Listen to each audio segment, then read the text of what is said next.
ব্রাহ্মণ পত্নীগণের কাছ থেকে কৃষ্ণ অন্ন যাচনা করেছে বৃন্দাবনে। কৃষ্ণ এক সময়তে ব্রজ সখাগণকে বললেন যে, হে সখাগণ, আজকে আমরা গোচারণ অতি সত্বর গোচারণ করে চলে আসব। অতএব আমাদের অন্যান্য দিনের মতো যে প্রকার আমরা গোচারণের দ্বিপ্রহরের জন্য যে খাদ্যদ্রব্য নিয়ে যেতাম, টিফিন নিয়ে যেতাম, আজকে সে দ্বিপ্রহরের জন্য সেসব খাদ্যদ্রব্য আমরা নিব না, অতি সত্বর ব্রজে ফিরে আসব। এই যাজ্ঞিক পত্নীগণের প্রতি কৃপা কার্তিক মাসে সেই লীলা হয়েছে। এই কথা বলে গোচারণ করতে করতে সখাগণের সহিত কৃষ্ণ কোথায় পৌঁছালেন? বৃন্দাবনে পৌঁছালেন। যখন বৃন্দাবনে পৌঁছাইছে তখন সখাগণের দ্বিপ্রহর সময়তে সখাগণ ক্ষুধা তৃষ্ণায় পীড়িত। সে ক্ষুধা তৃষ্ণায় পীড়িত সখাগণ কৃষ্ণ সমীপে গিয়ে তারা বলছেন, রাম রাম মহাবাহো কৃষ্ণ দুষ্ট নির্বহন।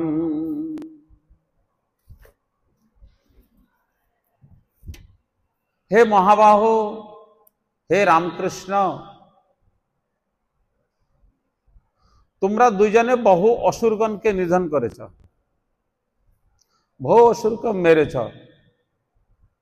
কৃষ্ণ দুষ্ট নির্বহন। আজকে আমাদের উদর অভ্যন্তরীণ খিদারূপী যে অসুর, সেই অসুরকে দমন করো। অতএব খিদারূপী অসুরকে দমন করার অর্থ আমাদের অত্যন্ত ক্ষুধায় পীড়িত। অতএব ক্ষুধায় পীড়িত আমাদেরকে ভোজন দ্বারা পরিতৃপ্ত করো। কেননা তোমার কথা মতো আজকে আমরা কোনো দুপুরের জন্য কোনো আহার আমরা আনি নাই, তো না নিয়ে আসা, এখন তো আমরা তো ক্ষুধার্ত, ক্ষুধায় পীড়িত, এই জন্য আমাদের জন্য ব্যবস্থা করো। তখন কৃষ্ণ বলে দিলেন সখাগণকে, তোমরা নিকটে যাও, নিকটে ব্রজবাসীগণের গ্রাম আছে, ব্রাহ্মণগণের গ্রাম আছে। নিকটে ব্রাহ্মণগণ যজ্ঞ করছেন। ব্রাহ্মণগণ এবং ব্রাহ্মণগণ যেখানে যজ্ঞ করছেন তার নিকটবর্তী যে গ্রাম, যে পাড়া, সেখানে ব্রাহ্মণদের বস্তি। অতএব তাদের ঘরে তাদের পত্নী ব্রাহ্মণীগণ তারাও সেখানে অবস্থান করছেন। অতএব তোমরা যজ্ঞস্থানে গমন করো, যজ্ঞস্থানে গিয়ে বলবে, ভুভুক্ষুত তস্য সানুগস্য প্রদীয়তাম। রামকৃষ্ণ ক্ষুধার্ত, তারা গোচারণ করতে করতে এসছে, তাদের জন্য অন্ন প্রদান করুন। এই কথা বলবে তোমরা, আমাদের কথা বলবে। কৃষ্ণ বলদেব বুঝাই দিল। গা চারয়ন্ত অবিদূরে ভুভুক্ষুত তস্য সানুগস্য প্রদীয়তাম। ভুভুক্ষিত তস্য, তারা দুজনে ক্ষুধার্ত, সানুগস্য নিকটে, গা চারয়ন্ত গোচারণ করতে করতে তারা নিকটে অবস্থান করতেছে। এখন তারা দুইজনে ক্ষুধার্ত, তাদের জন্য অন্ন প্রদান করুন। এই কথা বলবে, আমি যা শিখাই দিচ্ছি।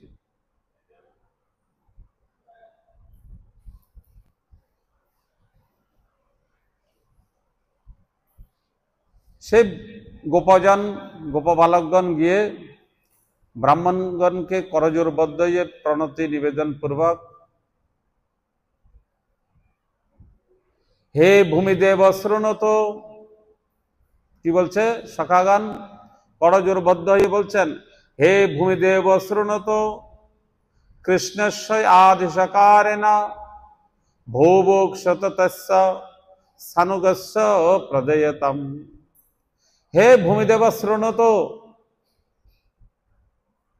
হে ভূমির দেবতা স্বরূপ ব্রাহ্মণগণ, ভূমির পৃথিবীর দেবতা স্বরূপ ব্রাহ্মণগণ শৃণুতো,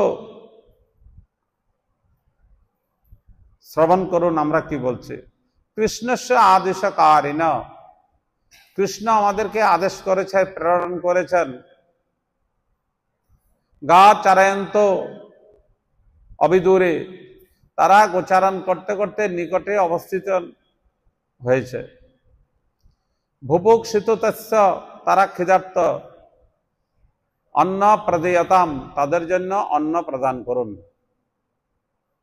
যা কিছু কৃষ্ণ শিখাই দিয়েছে সেই কথা গোপবালকগণ ব্রাহ্মণের কাছে এসে বললেন, নিবেদন করলেন।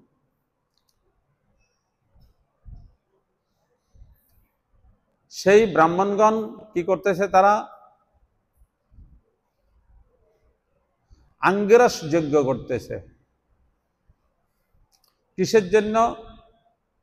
সশরীরে স্বর্গে গমনের জন্য, যাতে সশরীরে স্বর্গে যেতে পারে তার জন্য আঙ্গিরস নামের যজ্ঞ করতেছে।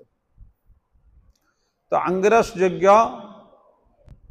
সে যজ্ঞ কর্মে নিপুণ ব্রাহ্মণগণ, যজ্ঞ কর্মে সংযুক্ত ব্রাহ্মণগণ গোপবালকগণের যে কি কথা বললেন, গোপবালকগণের কথায় কোনো প্রকারে কর্ণপাত করলেন না। তারা তাদের যজ্ঞ কর্মেতে যুক্ত, যজ্ঞ কর্মেতে যুক্ত থাকাতে তারা সেই ব্রজবাসী গোপজনের কথা কর্ণপাত করেন নাই। দু চারবার বলার পরে দেখলো যে সখাগণ আমাদের কথা তো কোনো ব্রাহ্মণগণ কর্ণপাত করতেছে না। তখন উদাস চিত্তে সে সখাগণ কৃষ্ণের নিকট ফিরে আসলেন। কৃষ্ণ যেখানে অবস্থান করতেছেন সেখানে কৃষ্ণ বলদেবের কাছে আবার সখাগণ ফিরে এসছেন। ফিরে এসে বললেন, হে কৃষ্ণ, তোমার কথা, তোমার নাম আদি স্মরণ করে, নাম আদি উচ্চারণ করে বিভিন্ন বৈদিক মন্ত্রের দ্বারা ব্রাহ্মণগণ আহুতি দিচ্ছেন, কিন্তু আমাদের কথা বিন্দুমাত্র তারা কর্ণপাত করে নাই। আমরা তো ক্ষুধা তৃষ্ণা পীড়িত, এখন কি করা যায়? তখন কৃষ্ণ বললেন সখাগণকে যে, হে সখাগণ, নিকটে সেই ব্রাহ্মণগণের বস্তি, তাদের ঘর, তাদের গৃহিণী ব্রাহ্মণীগণ ঘরের যজ্ঞ, তাদের যেখানে যে যজ্ঞ করছে যজ্ঞের জন্য পিঠাপানা মিষ্টান্ন বিভিন্ন প্রকার আহার্য দ্রব্য, উত্তম উত্তম অন্ন ব্যঞ্জনাদি তারা তৈরি করেছে। অতএব তাদের কাছে গিয়ে আমাদের কথা বলবে। গা চরয়ন্ত স গোপাল সরাম দুরমাগত ভুভুক্ষিত তস্য সানুগস্য প্রদীয়তাম। গা চরয়ন্ত অবিদরে, তারা গোচারণ করতে করতে নিকটে অবস্থান করতেছে এখন। ভুভুক্ষিত তস্য, তারা এখন ক্ষুধার্ত। সানুগস্য, নিকটেই আছে। অন্ন প্রদীয়তাম, তাদের জন্য অন্ন প্রদান করুন। কৃষ্ণ যে কথা শিখাই দিয়েছে অবয়ব, সে কথা যে ব্রাহ্মণ পত্নীগণের কাছে সে কৃষ্ণের প্রিয় সখাগণ করজোর বদ্ধ হয়ে ব্রাহ্মণীগণকে সর্বাগ্রে প্রণাম করলেন। নমো বিপ্রপত্নীভ্যো, নমো বিপ্রপত্নীভ্যো নিবুধত বচাংসি মে ইত্তো অবদরে সরাম দুরমাগত ভুভুক্ষিত তস্য অন্ন প্রদীয়তাম। নমো বিপ্রপত্নীভ্যো নিবোধত বচাংসি, হে বিপ্রপত্নীগণ, আপনাদেরকে আমরা প্রণাম করছি। নিবোধত বচাংসি, আমাদের কথা শ্রবণ করুন। কৃষ্ণ বলদেব গোচারণ করতে করতে নিকটে অবস্থান করতেছে, নিকটে তারা এসছে। বুভুক্ষিত, তারা দুইজনে ক্ষুধার্ত, এবং তাদের জন্য অন্ন প্রদান করুন। যে এই কথা শ্রবণ করলেন ব্রাহ্মণী বিপ্রপত্নীগণ, এই কথা শ্রবণ করে তাদের কৃষ্ণ দর্শনের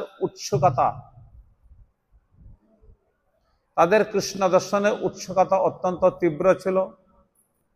সেই সখাগণের নিকটে যাওয়ার জন্য তারা উদ্যত হলেন। ঠিক আছে, আমরা কোথায় আছে কৃষ্ণ, চলো আমাদের নিয়ে চলো, আমরা তোমাদের সঙ্গে গিয়ে সেই কৃষ্ণ দর্শন করব। তখন সেই ব্রাহ্মণ পত্নীগণ তাদের যা যজ্ঞের জন্য পিঠা পানা মিষ্টি আদি যা কিছু উত্তম আহার্য দ্রব্য আদি নির্মাণ করেছেন, সেসব বস্তু সমূহকে নিয়ে সখাগণের পশ্চাৎ অনুগমন করে চললেন। চলতে চলতে সেখানে এসে পৌঁছালেন, যেখানে কৃষ্ণ বলদেব সখাগণকে নিয়ে, অন্যান্য সখাগণকে নিয়ে এক কদম্ব বৃক্ষতলে অবস্থান করতেছেন। সেই জায়গাটার নাম বর্তমানে যেটাকে বলে ভাত্রুল, বৃন্দাবন এবং মথুরার মাঝখানে সেই জায়গাটা ভাত্রুল। তো সেখানে অবস্থান করেছেন এসে। সে ব্রাহ্মণ পত্নীগণ সখাগণের সঙ্গে এসে দেখলেন কৃষ্ণ এবং বলরাম দুইজনের কাঁধে হাত দিয়ে সখাগণের মাঝে দাঁড়িয়ে, কোমরের মধ্যে হাত দিয়ে, এক হাতে কৃষ্ণের, এক হাতে পদ্মফুল, এক হাতে বাঁশি, এরকম বলরামের স্কন্ধদেশে হস্ত ধারণ পূর্বক গোপীগণ এসে কৃষ্ণ বলরামের সুন্দর জুড়িকে দর্শন করলেন।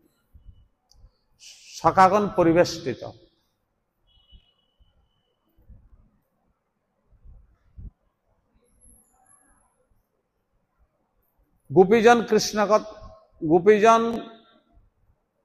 গোপীজনের কাছে যে কথা বললেন সখাগণ, সেই কথা সখাগণ ব্রাহ্মণের কাছেও বললেন, ব্রাহ্মণগণের কাছেও বললেন। কিন্তু ব্রাহ্মণগণ কৃষ্ণ দর্শনের জন্য তারা আকাঙ্ক্ষিত নয়, তারা কামনা বাসনা যুক্ত আঙ্গিরস যজ্ঞে স্বর্গে গমন করার জন্য তারা যজ্ঞ করছেন, কিন্তু গোপবালকদের কথায় কোনো কর্ণপাত করেন নাই। কিন্তু ব্রাহ্মণ পত্নীগণ কথা শ্রবণ মাত্রই তাদের পশ্চাৎ অনুগমন করে কৃষ্ণ বলদেবের সন্নিকটে এসে পৌঁছে তাদেরকে দর্শন করলেন, তাদের আহার্য বস্তু আদি সমস্ত কিছু সমর্পণ করলেন।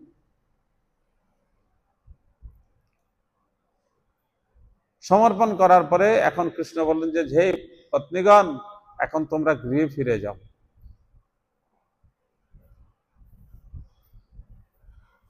সে ব্রাহ্মণ পত্নীগণ বললেন, হে কৃষ্ণ, আমাদেরকে পতিগণ ভাইগণ আসতে দেয় নাই, আমরা তো তোমার কাছে আসার সময় বলে এসছি ওদেরকে, ওরাও বলেছে আমাদের উপরে ক্রধান্বিত হয়ে, আমাদের কথা উল্লঙ্ঘন করে তোমরা যাচ্ছ, তোমরা গৃহে প্রত্যাবর্তন করবে না। আমরা তো তাদেরকে এই কথাই বলেছি, আমরা আসবো না, ঠিক আছে, আমাদেরকে গোকুলে নিয়ে চলো, আমরা তোমার সেখানে সেবা করব।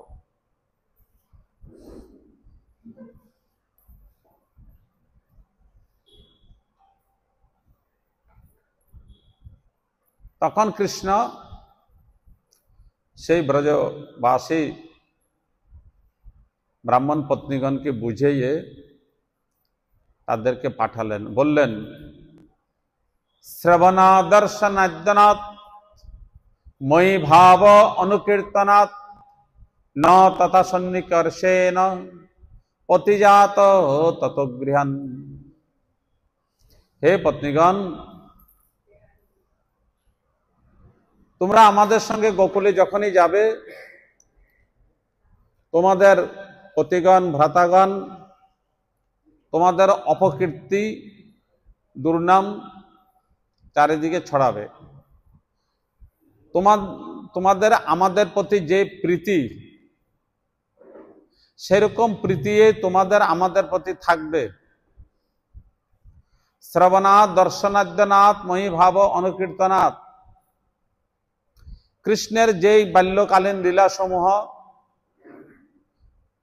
অঘাসুর বধ, পুতনা বধ, কেশী ধনকাসুর বধ আদি, গোবর্ধন ধারণ লীলা আদি, এই যে কথাসমূহ শ্রবণ করে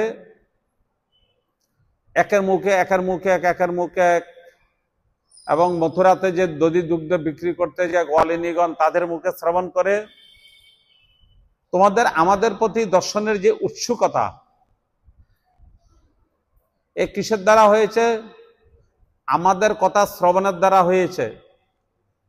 তদ্রূপ তোমরা যেখানে থাকো সেখানে থেকে আমার কথা শ্রবণ কীর্তন করো, তাহলে তোমাদের আমার প্রতি প্রীতিটা বর্ধিত হবে। এর দ্বারা কৃষ্ণ কি বলতে চান? গোপীগণকে, ব্রাহ্মণ পত্নীগণকে দিয়ে বলেছেন যে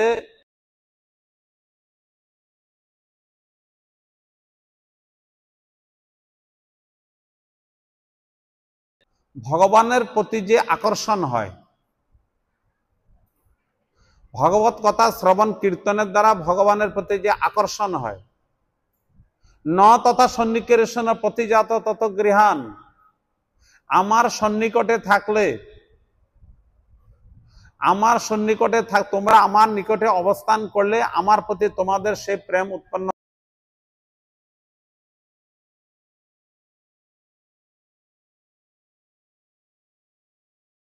আমাদের কথা কৃষ্ণ বলদেব বলছেন আমাদের কথা শ্রবণ কীর্তন করতে হবে।